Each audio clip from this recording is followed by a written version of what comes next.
speaker is perhaps someone who doesn't need any introduction, but I'll still make an attempt to give him one.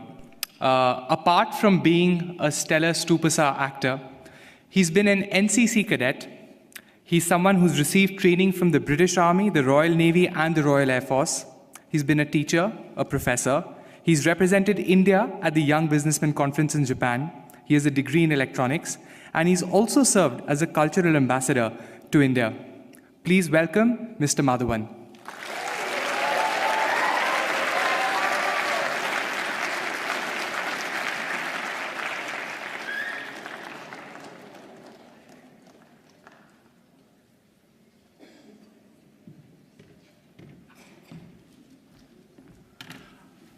Oh, well, let me just get set up right now. Big speech.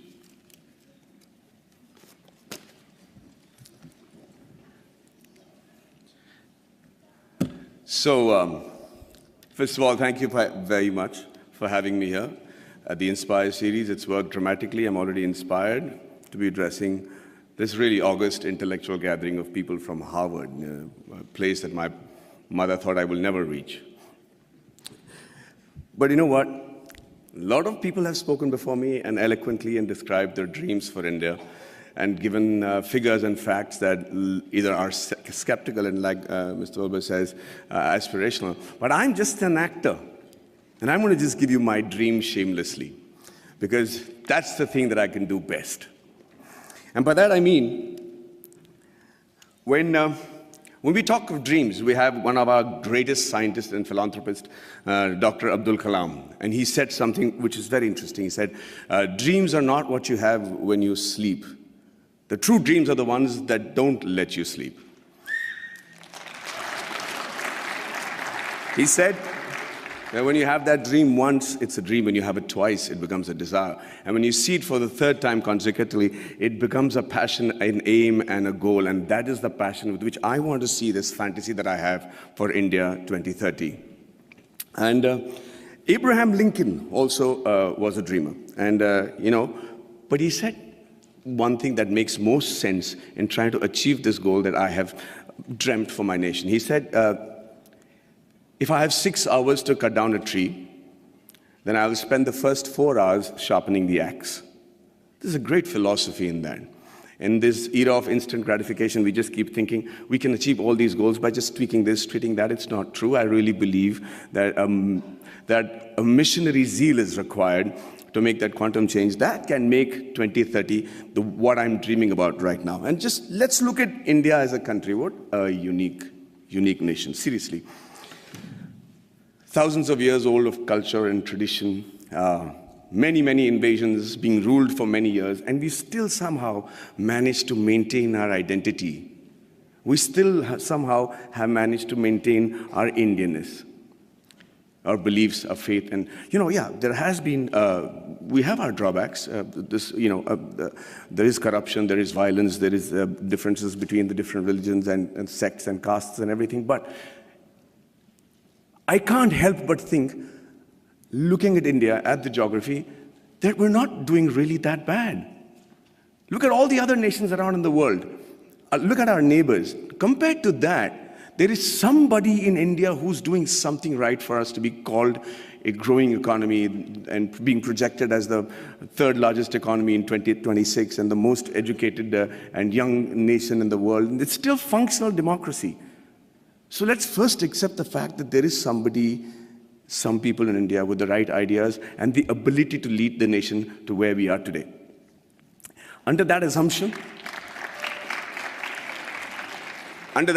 we are also very capable of finding very unique solutions to the problems that generally the world faces. One of them, of course, is the fact that we found freedom through non-violence and non-cooperation. Who would have thought that was possible?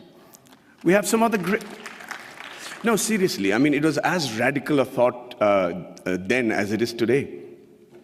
And one man in a loincloth with belief and faith and complete conviction was able to do that for us, Mahatma Gandhi. And it's an amazing country of people like Mahavir, Gautam Buddha, and Mahatma Gandhi, and then Bhagat Singh, who also had a dream. He dreamt then, 85 years ago, that I dream of an India where no infant cries for the want of milk, No youngster is deprived of relevant education, and no youth goes door to door finding a job. Sadly, it's still a dream today. And I dream of a 2030 when this dream becomes irrelevant. I dream of a 2030 when everybody is so equally satisfied with what they're doing that they're able to actually devote more time back to art and culture, which is another great important aspect of our country. Now, for that to happen, we need to be a healthy nation. And when I say healthy, I remember preparing for a film of mine, which released recently, where I had to look like a boxer. And I had these, biceps and triceps that had to be there. So I decided just to work on the parts that is seen outside my clothes. So I was just working out on my biceps and my triceps and my shoulders. But you know what? I suddenly realized the strength that I had in my arms and biceps was not actually enough for me to look even fit, because it is disproportionate growth.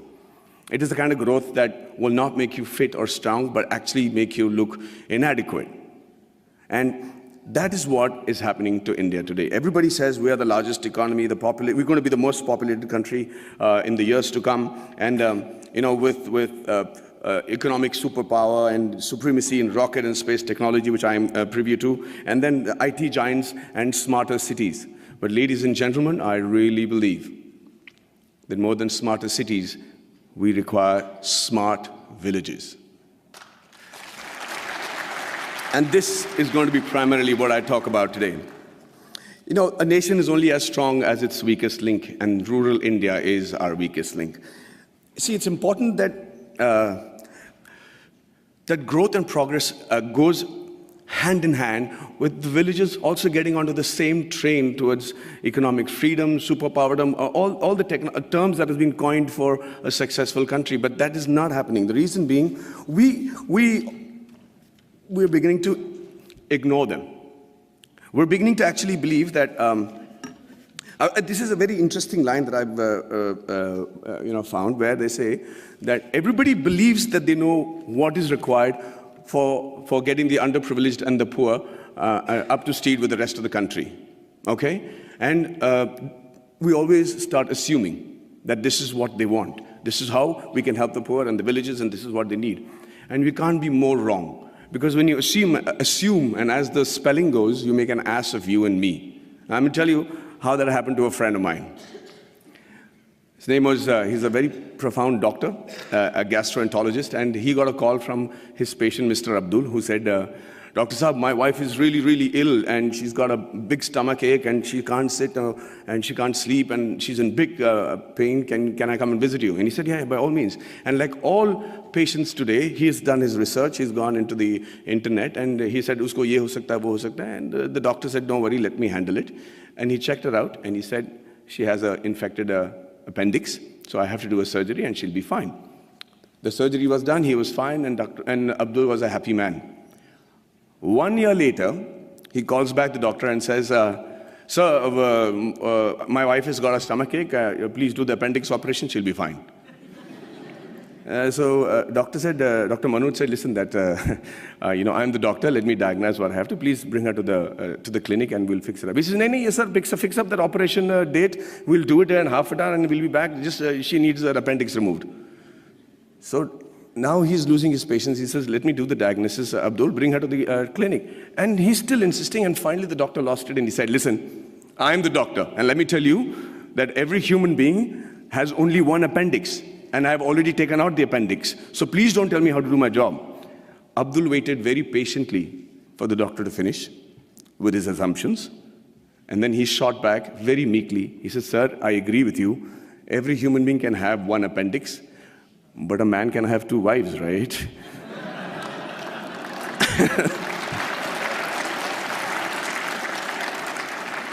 So when we start assuming what the rural India needs, we do what I think is most dangerous. In my vast experiences of shooting in really rural Indias, and villages and small kugramams, like they call it in Tamil, really small places, I realized, shockingly, that the biggest financial burden for a person of this particular village, would you all be able to guess what his biggest financial burden is? 5 minutes? Hey, so I'm going to speak for 20 today. I'm going to reduce the number of questions. I'm prepared. Is that okay? Okay, so can you all tell me, anybody, quick answers, anybody know which is the biggest financial burden for a man in one of these small villages? Sorry? Theft. Health. Okay. No, not health, not the marriage of a daughter, not education, not, sorry? Liquor. Thank you for reminding me, but no. Say that again. Dowry? No. No. No. No. Oh, let me put you out of your misery. No, I'm saying, what does he need financial assistance for? The answer is the untimely death of a relative, of a senior in their family. That is the one occasion he can't prepare for. That is one occasion where the ceremony demands that he spend a certain amount of money, feed a certain amount of people, use the funeral the expenditures, and that's where he takes the loan, and that's where he gets indebted, and that's where, to escape that particular embarrassment and humility of not having the ability to perform the function every year as is expected of the Indian tradition, that he decides to leave the village because he's made to feel inadequate. Lord Mikil had in 1735 had spoken in the British Parliament and said the only way to rule India is to make the men there feel inadequate. He said, and truly so, that unless he feels that what he has is lesser than what others have, you will not be able to rule him. And within a very short period, they proved themselves right. The rural India today is feeling inadequate. They're feeling like they're not even part of our country. And what happens with that is, they start then looking at opportunities in villages and saying better education, better health, better lifestyle, and no humility for not having performed the funeral properly. They decide to give up who they are and move to the cities. And who they are is what is more important for us to understand. Who they are actually the timekeepers and the bookkeepers of our deep-rooted traditional culture and stories. You should see how tradition and culture flourishes in a happy village in India. We don't have psychiatrists as a big fashion thing in India, and they still manage to maintain a great level of sanity. There's a great phrase from the poem If by Rudyard Kipling, where it says, dream but not make dreams your master, think but not make thoughts your aim. Meet with triumph and disaster and treat those two impostors just the same. It's very easy to say it, but how do you treat those two impostors just the same? The answer lies in the tradition and the culture and the books and the epics that are so prominent and predominant in our country. The Bhagavad Gita, the Quran, the interpretation of that in the subcontinent, the Bible, the Guru Granth Sahib, the granny stories. And you know how to handle the diversities and the setbacks, and you're able to sit back, reassemble yourself, come back and fight with the same glory again. And when you don't give a villager that, you're depriving him, we're depriving ourselves of what I think is one of the most important survival tools in today's world, which is the culture and tradition. So I dream of a 2030 where rural India is as developed as the rest of the world, was as aspirational as the rest of India, and where the villager is provided with the same opportunities as it is available in the cities. And after a hard day's work, a villager is actually able to come back, sit down, have a drink, put his feet up, and start thinking about art and culture and poetry. That would be a dream that I have for 2030, a practical dream that I have for 2030. And the dreams that your parents and my parents had when we were in college, urban middle class, where everything revolved around the boy studying hard, getting into a technical college of a repute, and then getting into a reputed management college, and finally, the green card. And if it was the girl, then it was a spouse with a green card. I dream of a 2030 where students the world over will dream of a blue card, will dream of having once actually come to India and study and imbibe the knowledge that we have as a nation. It used to be true. We were the first university in the world. Nalanda was a university where people came in from far and wide. So it's not a pipe dream. It's a practical dream that I have, and I think that's easily attainable. And finally, before I wind up, I think I dream of a 2030 where we have a meritocratic electoral base which selects its leaders and whose leaders believe that It is more important to serve with a missionary zeal to serve the nation rather than rule it. You know, there is another stanza from the same poem which says that if they have the ability to talk to the crowds, yet keep your virtue, walk with kings nor lose the common touch. If neither good friends nor foes can hurt you, yet all men count with you, but none too much. If only the politicians understood the gist of that line, we would have a progressive country by 2030 where we'll all be proud of not just the way the country is running, but also proud about our politicians. And finally, you know, I'm an actor.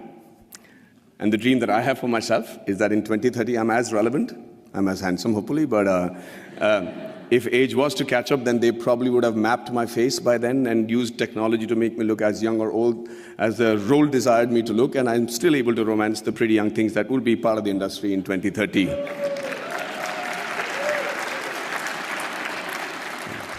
Well, I see that's got many guys going, yeah. And finally, as an actor, I'm used and prone to dialogues. I love to speak dialogues, and I recently found a line that blew me apart, and I thought it was a phenomenal Hindi film dialogue, where this great gentleman has said that whatever I am today, and all the achievements that has been possible by me, and what will eventually also be possible by me in the near future, is all because of my angel mother. Do you know who said that? Do you know who said that? Shockingly, Abraham Lincoln. So I dream of a 2030 where every Indian says the exact same thing about his mother, and not just about his mother, but also about his motherland. And also, for the sake of posterity, about his mother-in-law. But hey, ladies and gentlemen, what do I know? I am an actor. Thank you very much for your patient hearing, and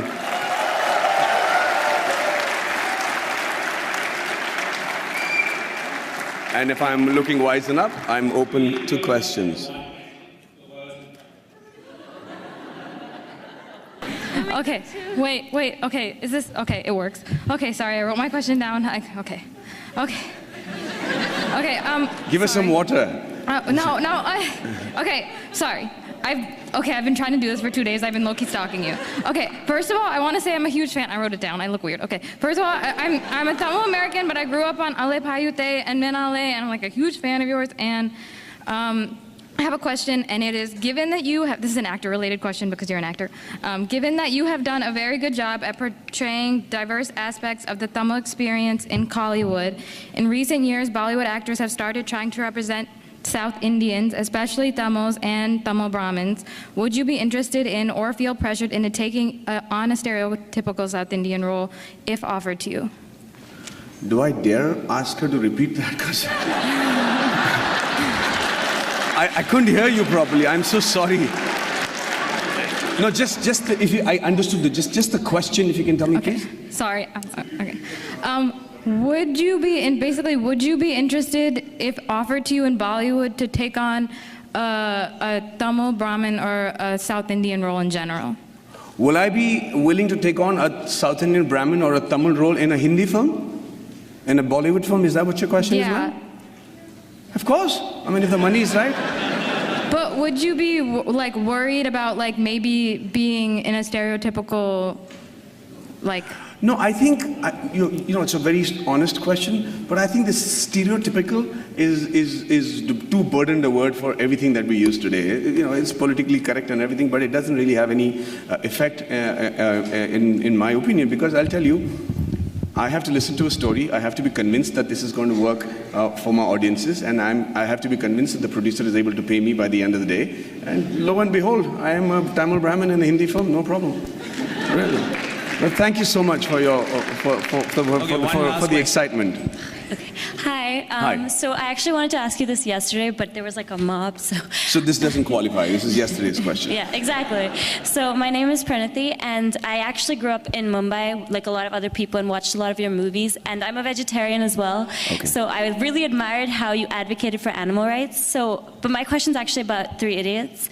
So you spoke about how a lot of your acting roles was based on your experience. So I was wondering, because Three Idiots really does touch on a really important point that in the Indian education system, there is a lot of pressure, and this pressure can result in a lot of suicides by students. So I was wondering, how did your personal experience, because you did mention how you knew from the start that you did not want to be an engineer, so how did you channel that into your acting?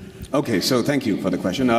See, the thing is, what I tried to show in Three Idiots was actually what happened at home. My dad was distraught that I didn't want to pursue engineering as a career or even join an engineering college, and I had to tell him that I knew what I didn't want to do is not become an engineer. But let me tell you this, the thing that we said about in Three Idiots. I do agree that there's undue pressure on the education system and amongst the families for their children to excel. But that's not necessarily bad. I think it's important to have pressure at that age. I don't think that an examination and failing an exam because you were not able to reproduce what you remembered at the right time, at that particular moment of time in your life, is a measure of how successful you will be the rest of your life. But it's also a measure of your tenacity to be able to reproduce that under pressure, which is going to be something that you'll be doing every day of your professional life. So, yeah, let's not underrate that pressure. But at the same time, I think it's important for parents to know that that is not the be-all and end-all, and that is not a death warrant that you signed just because you flunked on a particular subject. Thank you. I'm done. Well, thank you so much for the patient hearing, and have a great evening, ladies and gentlemen.